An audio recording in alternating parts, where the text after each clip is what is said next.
Hello mga ka-amazing and welcome back ka-ontag back.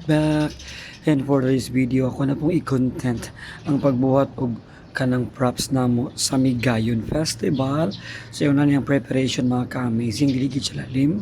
So busy kay mong artist ano hinimuay sa props namo. So yun na nila rubber siya yung tangan siya og kahoy and then ano yung iyang finished product o diba.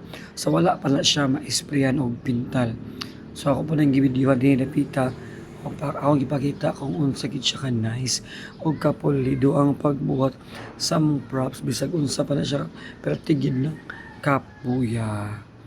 So nagkating og pang-lock and then muna siya mong backdrop mga ka-amazing. Wala pa siya ligid, tiil pa lang siya og plywood nga nanay mga braces. And then, gapilit po din si Kuya og rugby para ipilit ang mga rubber. So yan siya ang plywood sa backdrop mga ka-amazing oh. Kaya na ang iyang itsura.